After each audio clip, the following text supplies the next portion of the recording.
அலகு 27.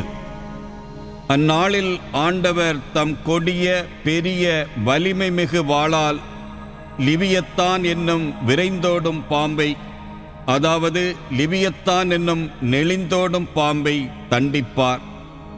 கடலில் இருக்கும் அந்த பெரு நாகத்தை அவர் வெட்டி வீழ்த்துவார். அந்நாளில் ஒரு கனிமிகு திராட்சை தோட்டம் இருக்கும், அதை பற்றி பாடுங்கள். ஆண்டவராகிய நானே அதன் பாதுகாவலர். இடையறாது அதற்கு நான் நீர் பாய்ச்சுகின்றேன்.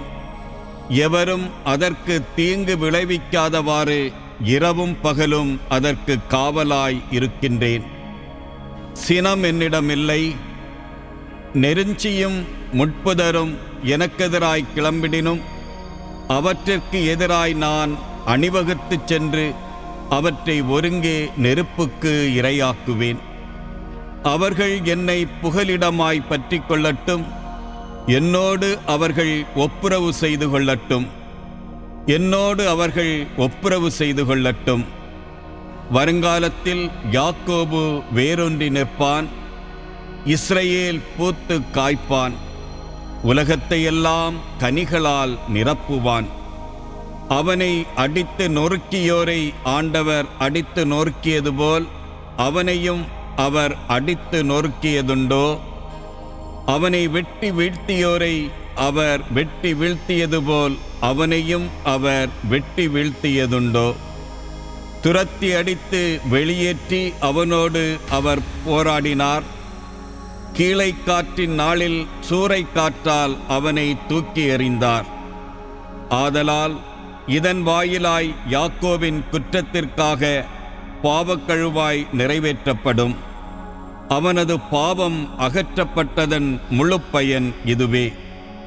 சுண்ணாம்பு கற்களை உடைத்து தூள் தூளாக்குவது போல அவர் அவர்களின் பலிபீட கற்களுக்குச் செய்வார். அசேரா கம்பங்களும் தூப பீடங்களும் நிலை நிற்காதவாறு நொறுக்கப்படும். அரண் சூழ்ந்த நகரம் தனிமையாய் விடப்பட்டுள்ளது. குடியிருப்பாரின்றி அது பாழாய் கிடக்கின்றது. பாலை நிலம்போல் அது புறக்கணிக்கப்பட்டுள்ளது. அங்கே கன்றுக்குட்டி மேய்கின்றது, படுத்து கிடக்கின்றது.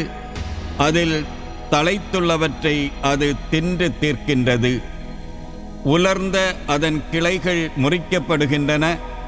பெண்டிர் வந்து அவற்றை சுட்டெரிப்பர். ஏனெனில் உணர்வற்ற மக்களினம் அது. ஆதலால் அவர்களை படைத்தவர் அவர்கள் மீது இரக்கம் காட்டார். அவர்களை உருவாக்கியவர் அவர்களுக்கு ஆதரவு நல்கார். அந்நாளில் ஆண்டவர் பேராற்றின் வாய்க்கால் முதல் எகிப்தின் பள்ளத்தாக்கு வரை புனையடிப்பார். இஸ்ரவேல் மக்களே, நீங்கள் ஒருவர் பின் ஒருவராய் சேர்க்கப்படுவீர்கள். அந்நாளில் பெரியதோர் எக்காலம் முழங்கும். அப்பொழுது அசீரியா நாட்டில் சிதறுண்டோரும் எகிப்து நாட்டுக்கு துரத்தப்பட்டோரும் திரும்பி வருவர்.